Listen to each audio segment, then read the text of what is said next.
Welcome to the Best of MBS podcast, a collection of the best interviews hosted by Michael Bungay Stanier, best-selling author of The Coaching Habit and How to Begin.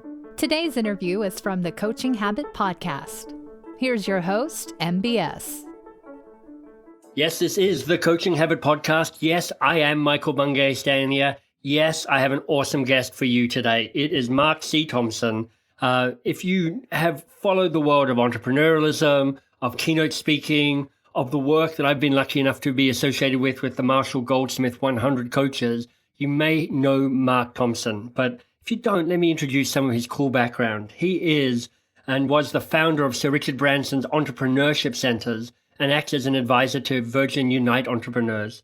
He was part of Schwab.com and ran Schwab.com in the kind of, if you like, the early days of the internet, where there was basically Amazon and, Schwab.com and maybe 4 other websites. He is a founding advisor to the Stanford Real-Time Venture Design Lab. He's a visiting scholar at his alma mater, Stanford University, and has been a faculty at the World Economic Forum and World Business Forum, a member of the Clinton Initiative, and this is something else that he and I share in common, is as an executive coach for TED Fellows as well. He's a New York Times bestselling author, an executive coach, a venture capitalist. How lucky are we to have Mark as a guest today? So Mark, welcome. Well, it's so great to be here, and you really inspire so many people that you touch, Michael. I think that as people listen to this podcast and as they've had the opportunity or privilege to listen to you on stage, you're making a big impact on people's lives. So thank you for doing the work that you've come to be called to. And as you'll hear, I primarily brought Mark along to make me feel good, but we're also going to find out ways about Mark is having impact in the world. So Mark, you've had a really interesting journey, touched many different things, been on the cutting edge of lots of different things, but now, in 2017, 2018, what's the focus of your work these days? What impact are you seeking to have?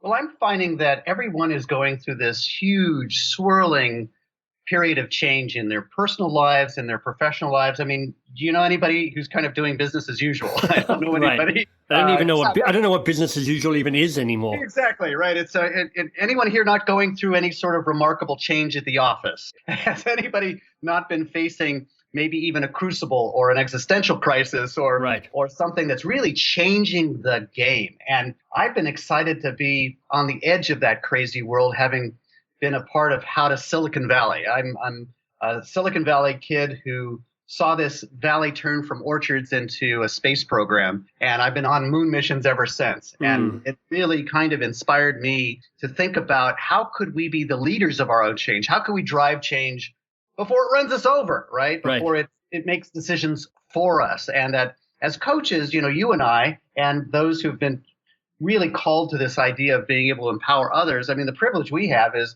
everybody listening to this program has got an expertise. They've got a role that they're playing in the world with their family, their community, and their office. And they're trying to find their way through change. They're trying to embrace those changes and what we call in business, scale up the business quickly, grow their career. And I've found as a coach, you just can't scale a business any faster than you can scale yourself. So the journey that I've gone on has been to actually join the disruptors or be the disruptor rather than be the disrupted. I started out in the Valley watching the space program take off, and it's amazing how, that's still considered one of the mother of all mission statements, right? Right. Put a person on the moon by the end of the decade. Really darn clear. And it's an approach that I use in my coaching to think through how to help people have their own mission statement, their own vision for the future. And so what I do is I help individuals and organizations find that mojo and find a way through this wild and wacky change environment. Mark, I love that phrase that you offered up, which is your organization can't scale any faster than you scale yourself. Tell me more about that. Yes. Well, what I found is that we have in our personal lives and in our professional lives and in the companies that we have, we're trying to grow quickly. We're trying to grow in circumstances of outrageous change. I remember having the opportunity to work with Charles Schwab and Company in the early days, and he was thinking about how can I bring a better deal, a fairer deal, a more ethical deal than we often would see on Wall Street. There's been certain amount of controversy in that industry over the years. Right, no kidding. And so he was one of the original disruptors. He basically said, can I create the most useful and ethical financial services firm? Can I touch people 24/7? In other words, be there when they need to be helped. Can I do that? Touch them at home? Can I touch them online? Can I have a trusted person to go to? And so these were all ways that that company tried to scale. It wanted to grow by being able to be in a person's life and be a trusted colleague and partner in all the different ways that that customer wanted to do business with you. And, and yet the challenge always is, how do we as individuals think about how to grow? How do we think about how to rise to the next level of what our vision might take us to? And so I've been on this lifelong mission of talking to successful people about how they scaled up the work that they do and how they found the mojo in themselves and found the inspiration to try to make a better life for themselves and others.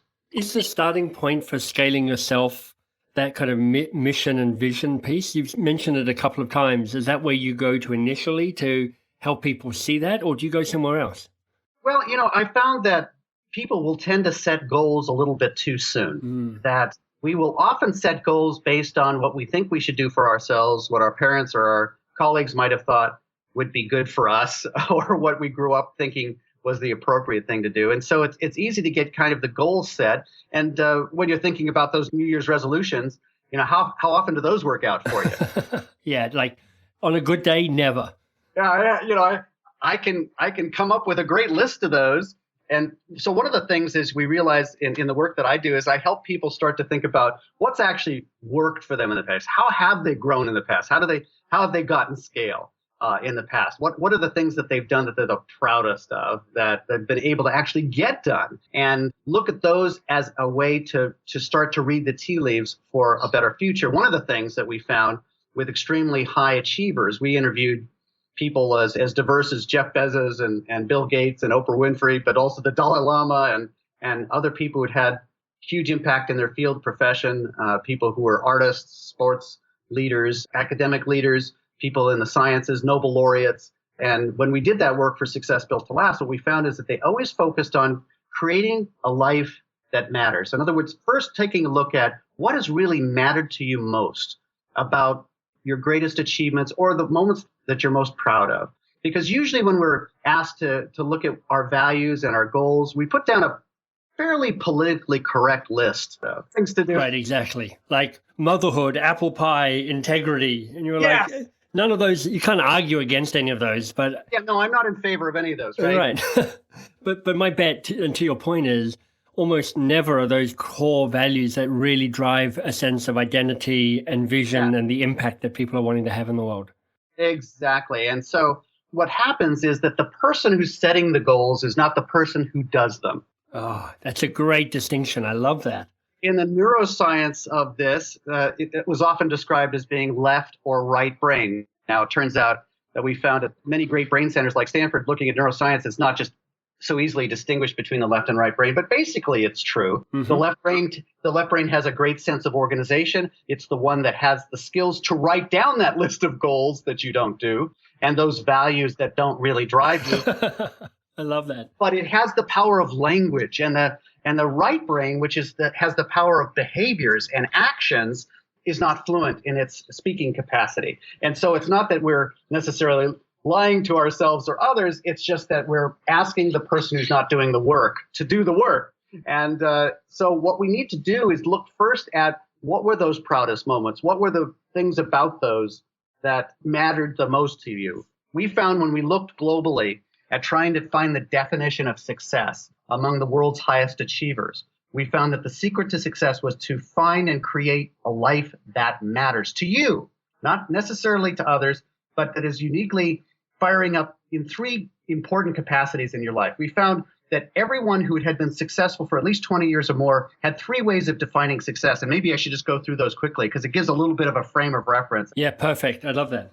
I don't think you'll find any of them frighteningly different from what you've heard, but the definitions are actually quite specific. So a lot of people talk about having a compelling purpose, having passion, and then being focused on performance. But what we found is that high achievers define those three things entirely differently. They are unique and discrete drivers of high achievement and a sense of meaning in one's life. So purpose would be perhaps best characterized by being connected with something greater than ourselves. So a community, a customer, a market, a way of life. It's something that we are a part of, but that we are not only going to be benefiting from, that it is something you could describe even as your legacy. Nice. It would be a part of who you are, but it's really about what we're doing together, that sense of purpose and defining that purpose. And it's something that goes forever. So it's not ever something that, in a sense, like the second piece, which would be performance, it's never done. A purpose is never completely done. But performance, we found that all of the high achievers were also connected with a sense of high performance around delivering on their promises and setting expectations around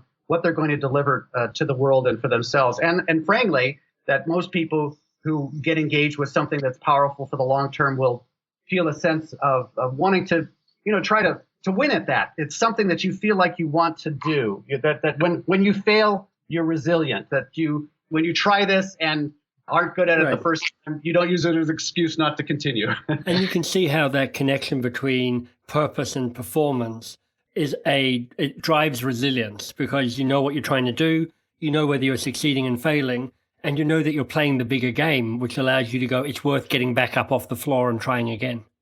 Right. And and one of the things I find in my coaching, and one of the ways that I find that people get out of balance, is when they index maybe one direction or the other too far. It's one of the things we talk about balance often being an equal distribution of maybe community, family, and work. But that's not how we found high achievers really thought about balance in terms of what drives them, that they needed to make sure that they were always reconnecting with the why, the purpose, how am I going to have larger impact? And then the sense of performance, well, that ought to be specific to the purpose rather than having to win at everything. Right. Which are things that you and I as coaches help coach people off the cliff on. Right, exactly. As Marshall would say, you don't have to win at going which restaurant. Or maybe how our spouse dresses tonight. Exactly, which is good because my spouse always wants to go to the same restaurant that she loves, and I always lose that battle. So I've learned it over time. And you've decided that you want to be with the spouse that you still love. Yeah, so, exactly. Yes. That's exactly right. So what's the third element, Mark? Well, the third element is surprisingly not embedded in the other two fully, and it's passion.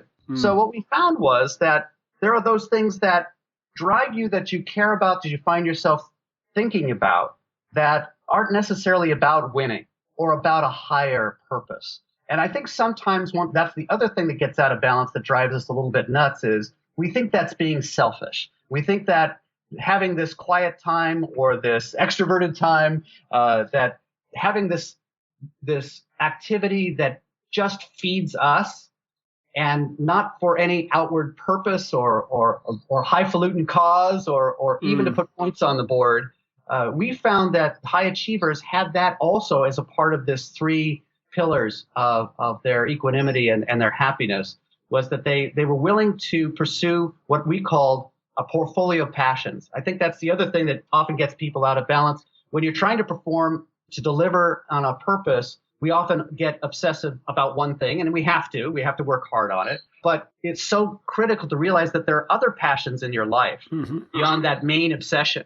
And we found that we almost never found a person who was just a one passion person. Right. That it's important to find out what those are and to explore them, and realizing that you get a whole dimension of healing and benefit from recognizing what those things are. It could be a half a dozen other things that you need, that feed you, that need to be built into your schedule, that need to be a part of your life. And for some people, that might be family, or it might be going to dinner with your spouse, or it might be playing cards or writing books. But we take people through a process where they think about these three different dimensions of their life and apply them to what's next in their life. And if you can write a book about playing cards with your spouse, then you've got all three knocked off in a single thing, which is perfect. Exactly. And that's where we found, actually, your point is right on, because we were really fascinated with what created super success or this high achievement for a 20-year period. And we found it's when all three are clicking. Nice. That it's when it's hard to distinguish between the why or the purpose and the passion and the performance. That's when you get the great actor or the Nobel laureate or you get the Jane Goodall, who is willing to sit with the chimps in the wilderness for endless hours to understand every nuance of their humanity. And because that was as much a passion as it was the way she wanted to serve the world and the way that she wanted to win at communicating that the ecosystem and that these primates were our nearest brothers. We saw this over and over again with this, that where all three were driving their life, and that people would have a portfolio of passions. I saw this with Richard Branson, has a big portfolio. Right. You see someone like Oprah, who has actually a rather large portfolio of passions. It has to do with serving the world, has to do with, showing that a way of life or a way of thinking should be popular. So she works for popularity, but then she knows how to feed herself from a sense of passion. I love it. Mark, let me shift the focus away from this wonderful model and tools and shine the spotlight on you, because one of the things that I hypothesize about people who have got to a certain point is that there have been kind of crossroad moments in their lives, moments where they've come and they've made a decision to go left or go right, go this way, to say no to this, to say yes to that. That's made all the difference. And I'm always curious to know what those critical moments are, those peak moments. So for you, as you think back on your interesting and varied career, have there been any kind of crossroad moments that have really shaped the journey you've been on and the person you've become? Many times. I think that we find that if you can explore both the pain and the passion that you have, it can be a huge unlock. I mean, for both Bonita, my wife, who's also my co-author and a researcher at the University of Pennsylvania, Wharton, she does work on career strategy, and I, being based at Stanford, have been focused really on this: how do you scale yourself and scale an organization? And where we've come together was that in each of our lives we had a moment where there was this crucible or this threat that we realized helped us identify a deeper sense of passion and purpose. For me, my father wasn't around in my late teens, and I had to really support a family and work as a janitor at night, go to public school during the day, and help keep a roof over our heads. And that's a long story, but the short of it was I realized that we as individuals would have to come to our own rescue. It gave me this fascination with the fact that we have to start with what we believe in and realize how we can connect with others and serve the world. And sometimes that's best identified from when you feel that what's most important to you is threatened. And right. So when I went on a journey when I wrote my first book, Success Built to Last, the reason I was crazy about this idea of lasting success, not short-term success, and meaningful success, not superficial success, is because I'd just been hurt too much. I wanted success that lasted 10 years, 20 years. Right. I wanted to have a sense of passion, purpose that would last a lifetime. And I didn't want to settle for anything less. That was a transformational moment for Bonita. Her older brother, died at 21. Mm. He was a kid who, as a teen, was already biking to NASA here in Silicon Valley, and a savant, a genius. And for her, the biggest cost there, in addition to just being a family member, was just all the incredible contribution that was lost because he couldn't continue to serve a full life. And so we both became very much committed to this idea of how could we create a sense of meaning and success for ourselves and those around us that was lasting. How could we create a life that matters? And I'm confident that's how we both end up being coaches. I love that. That's a great story. Thanks for sharing it. I appreciate it. Now, again, is another hypothesis of mine that at a certain point, it's not that we need to keep learning new things, but in some ways what we need to do is keep learning the same damn lesson over and over and over again. Yeah. As I've got a little older and maybe allegedly a little wiser, and I look at myself, I go, gosh, I've got a few patterns that just keep playing out. And I master one version of that pattern and it just shows up in a slightly different way. And that's my work, is to keep working on that, whatever it might be. So I'm curious for you, as you've created success that lasts, what's the hard lesson you've had to learn along the way, or maybe the hard lesson you keep having to learn? I think that the most important lesson when I think long-term about finding success and meaning has been to realize that we share a human experience with others that allows us to get really fed by serving people. That if you want to find yourself, serve others. Mm. If you want to find yourself, look at those things that you find yourself daydreaming about and that you find yourself returning to. When we were trying to, one of the things to check in with yourself on is whether you really are finding a sense of purpose, passion, and something that you can make progress at. One of the things that makes us terribly frustrated is when we don't feel like we're making progress. And it might be progress that's self-determined, but if you can feel like you've made a little bit of progress each day, I think that's probably one of the things that helps us feel connected and makes it feel like it's worth showing up. for what we do. And then finally, I'd say that this idea of service, there's nothing that feeds you more than getting that feedback, as you mentioned earlier, about someone listening to your podcast and there was a shred of an insight. Right. I met Maya Angelou years ago when I was doing my original interviews. I went out to her home and met her, and didn't realize she was a 6 foot tall, beautiful Amazon. I met her when she was 75. Had this deep, rich voice that you could hear from outside the house. When I was this incredible spirit, and she talked about how we're being giving all these incredible senses, the sense of feeling and smell, and deeper senses of being able to love. And she said that if we decide to do anything short of just living full out, it's almost like we're not thankful to our Creator, not thankful for the life that we have, and that the most grateful thing we could do for the life that we've been given is to serve others and to live life full out. Yeah. And it's always easy to forget that because you get in the weeds, right? You get tactical. Right. You get cheap. You get superficial. You're annoyed about going to that same restaurant again. Exactly. And then, I mean, somebody to put this a different way to me, which is like, you're dead a lot longer than you're alive.